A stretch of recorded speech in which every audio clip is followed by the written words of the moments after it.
जय माता दी मित्रों, मेरा नाम पंडित प्रकाश जोशी। स्वागत है मेरे YouTube फेसबुक चैनल और अब तो इंस्टाग्राम भी चैनल हो गया है एस्ट्रो आज, उसको भी आप फॉलो कर सकते हैं। चलिए अब हम बात कर देते हैं मीन राशि का मंथली राशिफल के जुलाई का महीना मीन राशि का कैसा रहेगा। 3 बड़े ग्रहों का गोचर हो रहा है। सूर्य का राशि परिवर्तन, सूर्यदेव कर्क राशि में 16 जुलाई में चले जाएंगे और 7 तारीख को यानी 7 जुलाई को बुध वक्री होंगे, शुक्र भी सिंह राशि में चले जाएंगे। तो ये 3 ग्रहों का परिवर्तन है। इसका इफेक्ट मीन राशि पे क्या पड़ेगा इसके बारे में चर्चा करेंगे। ये मीन राशि की कुंडली आ रही है जो आपके सामने है। यदि आपकी जन्म राशि मीन राशि है तो आप मेरा राशिफल देख सकते हैं, सटीकता दिखेगी। यदि आपकी लगन जो है मीन लगन है तो भी आपको यही देखना है, तो भी आपको सटीकता लगेगी। यदि आपका बोलता नाम स्पाइसिस साइन में पड़ता है तो भी देखिए, कंफ्यूज मत हुई है, बहुत सारी चीज़ें आपको मिलेंगी। चलिए अब जुलाई के महीने में सबसे पहले हेल्थ के बारे में बात कर लेते हैं। तो लगन में शनि बैठे हैं, लगन में शनि है वो काफ़ी समय से बैठे हुए हैं और गुरु कहाँ पर आ गए, और गुरु अभी कर्क राशि में बैठे हैं। तो गुरु जब तक कर्क राशि में बैठे हैं तब तक आप पे 7.5 का प्रभाव लगेगा ही नहीं, 7.5 कम होगी। इसलिए क्या होगा कि कहीं ना कहीं आपका रुका हुआ काम से संबंधित जुलाई में कोई खुशखबरी मिलेगी। खासकर कोर्ट या सरकारी रुका हुआ कोई काम है, पेंडिंग काम है, उसमें कोई ना कोई खुशखबरी आपको मिल सकती है। साथ ही साथ जुलाई के महीने में मित्रों के साथ, संतान के साथ में कोई खुशखबरी मिल सकती है, कहीं जाना हो सकता है, उसके योग नज़र आ रहे हैं। हेल्थ में बात करें तो शनि हाथ पैरों में हल्का दर्द रह सकता है। तो जुलाई के महीने में मीन राशि वालों मीठा दबा के नहीं खाना है, ये क्योंकि क्या है, गुरु शुक्र के साथ बैठे हैं और शुक्र और गुरु दोनों ही मीठे के कारक होते हैं। जब पंचम और छठे में बैठते हैं तो ये शुगर की प्रॉब्लम दे देते हैं, बहुत बार देखा है। तो मीठा दबा के नहीं खाना है, और मीठा खाएंगे तो शुगर बढ़ जाएगा, हाथ पैरों में दर्द की समस्या ज़्यादा बढ़ सकती है। तो इसलिए मीठा आपको नहीं खाना है, याद रखिएगा। मीठे से आपको परहेज जुलाई के महीने में रखना है, अन्यथा हेल्थ अच्छी है।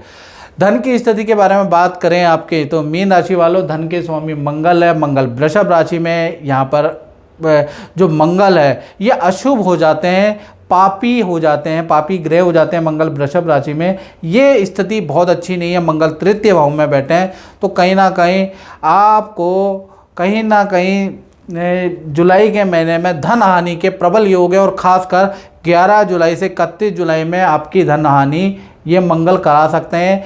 अगर आपने मेरी बात नहीं सुनी तो याद रखिएगा, पहला 1 से लेकर 10 तारीख तक जो भी आपकी सैलरी आती है, जो भी आपने पिछले महीने काम किया उसका रिटर्न आपको मिलेगा, उसमें कोई दिक्कत नहीं। हाँ, 11 तारीख से इस मंगल का प्रभाव आपके दिमाग पे हावी होगा। ये धीरे धीरे आपके दिमाग पे हावी होगा, आपको लालची बनाएगा। आप धन को दुगना चौगुना करने के चक्कर में या तो धन शेयर में निवेश करेंगे, किसी की एडवाइस में कहाँ पर निवेश करेंगे, या फिर आप कुछ ना कुछ धन कहीं ना कहीं निवेश करने वाले हैं और धन हो जाएगा आपका बर्बाद। तो यही कहूँगा कि मंगल बहुत अच्छा नहीं है। धन किसी को उधार दे रहे हैं तो जुलाई के महीने में सोच के दें। कहीं इन्वेस्ट कर रहे हैं ऑनलाइन, कहीं आप किसी ट्रांजैक्शन कर रहे हैं तो किसी को धन दुगना चौगुना करने के चक्कर में बिल्कुल ना पड़े। जुलाई के महीने में उल्टा धन हानि होगी, याद रखिएगा। तो धन आप दुगना चौगुना 5 गुना या धन दुगना के लालच में ना पड़े, याद रखिएगा। धन हानि के आपके योग नज़र आ रहे हैं। दूसरा, मंगल ने एक तो ये कान पकड़े, दूसरा कान ऐसे, वाहन अगर आप तेज चलाते हैं या फिर मंगल क्योंकि वाहन के कारक भी है, या आप यातायात के नियमों का पालन नहीं करेंगे तो आप पे भारी पेनल्टी पड़ेगी, उससे भी आपको धन का नुकसान, या वाहन आपका टूट सकता है, वाहन पे कुछ डेंट आ सकता है, उस पे भी आपका धन का नुकसान होता हुआ नजर आएगा। या तो मंगल ऐसे कान पकड़ेगा आपका, या मंगल ऐसे कान पकड़ेगा, धन का नुकसान आपका लिखा हुआ है। बाकी सूझबूझ से थोड़ा कम आप कर सकते हैं। तो यहाँ पर बात हो गई। अब बात कर लेते हैं, सूर्य आपके 4th हाउस में बैठे हैं और 4th हाउस में सूर्य का होना बहुत अच्छा है। माता पिता को कोई धन का लाभ होता हुआ नज़र आ रहा है, या फिर माता पिता को कोई पद का लाभ होता हुआ नज़र आ रहा है। माता पिता का कोई सरकारी रुका हुआ फंड, सरकारी रुका हुआ काम होता हुआ नज़र आ रहा है, तो ये चीज़ अच्छी है। साथ ही साथ परिवार के साथ में नदी पहाड़ों की यात्रा भी आपकी जुलाई में लिखी हुई है, वो भी अच्छा है। तो पारिवारिक सुख बहुत अच्छा है। माता पिता के लिए जुलाई का महीना काफ़ी अच्छा, उनके पेंडिंग काम होते हुए नज़र आ रहे हैं। और मित्रों, ये जनरल प्रेडिक्शन होती है मीन राशि वालों। यदि आप देश में बैठे हैं, विदेश में बैठे हैं, धन नहीं बढ़ पा रहा है, नौकरी नहीं लग पा रही है, व्यापार चल नहीं पा रहा है, शादी नहीं हो पा रही है, या फिर कुछ कठिनाइयाँ आपकी हैं, तो आप क्या किस चीज़ का वेट कर रहे हैं? आपको क्या करना चाहिए? 7210124289 ये जो मेरा व्हाट्सएप नंबर आ रहा है, नाम, date of birth, time of birth, place of birth भेज के आप अपनी कुंडली दिखाइए। यूट्यूब की हिस्ट्री में सबसे कम शुल्क हमारा 501 मात्र आपको पे करना है। पे करने के बाद आप मुझसे टेलीफोनिक राय ले सकते हैं, टेलीफोनिक जानकारी ले सकते हैं, कुंडली में क्या दोष है, क्या उसके उपाय है, क्या मंत्र है, वो सब आप ले सकते हैं। तो आपको टेलीफोनिक राय लेनी है और थोड़ा सा वेट भी करना है। आपका नंबर 7 से 10 दिन में आएगा, अचानक नंबर नहीं आएगा, याद रखिएगा। थोड़ा पेशेंस भी रखें, थोड़ा सा धैर्य रखें। चलिए, हमने अभी पारिवारिक क्षेत्र के बारे में बात करी है। अब बात कर लेते हैं मीन राशि के संतान के बारे में। छोटी संतान है, बड़ी संतान है। अब छोटी संतान का मतलब जिनकी उम्र 1 वर्ष से लेकर और 17 साल तक है, और बड़ी संतान मीन राशि का मतलब ये होता है कि जिन बच्चों की उम्र, जिन संतान की उम्र 18 से 30, 40, 50, 60 जितनी भी है, तो वो बड़ी संतान में काउंट होगी। तो छोटी बड़ी संतान का अगर देखा जाए तो शुक्र, बुध और गुरु तीनों के तीनों ग्रह पंचम भाव में। हालांकि यहाँ से ये मूव हो जाएंगे। बुध देव भी वक्री होकर मिथुन राशि में चले जाएंगे और शुक्र देव भी सिंह राशि में चले जाएंगे। फिर भी इस भाव में इन 3 ग्रहों का इफेक्ट छोटी बड़ी संतान पे पड़ेगा। तो पहला चीज़ देखा जाए तो छोटी बड़ी संतान को विद्या या करियर में अच्छा रिजल्ट मिलता हुआ नजर आएगा।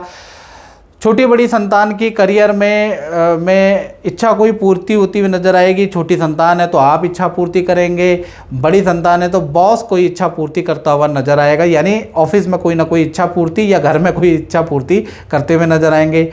छोटी बड़ी संतान को कोई किसी काम में सिलेक्शन हो सकता है, उसके योग नज़र आ रहे हैं। तो कुल मिला के छोटी हो बड़ी संतान हो, उनको हेल्थ में अच्छा रिजल्ट, उनके करियर में, उनकी विद्या में अच्छा रिजल्ट मिलेगा। तो संतान के लिए बहुत अच्छा है। इसी प्रकार से विद्यार्थियों के बारे में बात करें तो विद्यार्थियों के लिए भी जुलाई का महीना मुझे अच्छा ही लग रहा है। यहाँ कोई दिक्कत नहीं है। नई मित्रताएँ आपकी बनेंगी, नए दोस्त आपके बन सकते हैं जुलाई के महीने में। साथ ही साथ जुलाई के महीने में मित्रों के साथ में पार्टी फंक्शन भी करेंगे। माता पिता भी आपको परमिशन देंगे, माता पिता आपको धन का लाभ भी दे रहे हैं, माता पिता आपको सपोर्ट भी कर रहे हैं और आपको भी करियर में अच्छा रिजल्ट मिलता हुआ या करियर में आपका ध्यान रहेगा। तो कुल मिला के जुलाई का महीना छोटी बड़ी संतान, विद्यार्थी सब के लिए बढ़िया ही रहने वाला है। बात कर लेते हैं मीन राशि के करियर के बारे में, जॉब के बारे में। तो करियर और जॉब के स्वामी कौन है? छठे भाव में अभी केतु बैठे हैं और इसके स्वामी सूर्य हैं। सूर्य तो बहुत अच्छे हैं, 16 तारीख के बाद कर्क राशि में चले जाएंगे तो भी अच्छे हैं। तो करियर में जुलाई के महीने में मैं यही कहूँगा मीन राशि वालों, अगर आपको करियर में पद प्रमोशन की आपने कोई फाइल दे रखी है तो पद प्रमोशन के योग आपके जुलाई में बनते हैं। बॉस जो अभी तक नाना आपके काम में बोल रहा था, कह रहा था अभी नहीं, बाद में, तो आप जुलाई के महीने में बॉस के द्वारा अप्रूवल मिलेगा।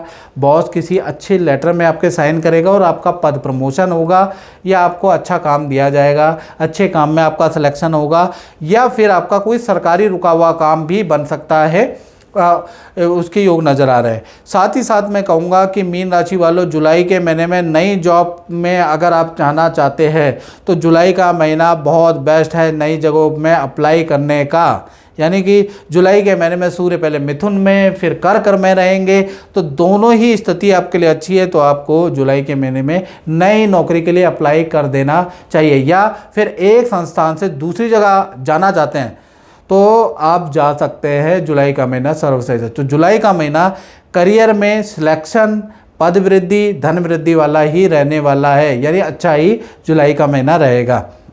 बात कर लेते हैं आपके दाम्पत्य जीवन की मीन राशि वालों, चाहे पति पत्नी हो, चाहे प्रेमी प्रेमिका हो। भाई दाम्पत्य जीवन में के स्वामी बुध हैं, बुध पंचम में बैठे हैं, 7 तारीख तक बहुत अच्छी स्थिति में नहीं है, कर्क में है।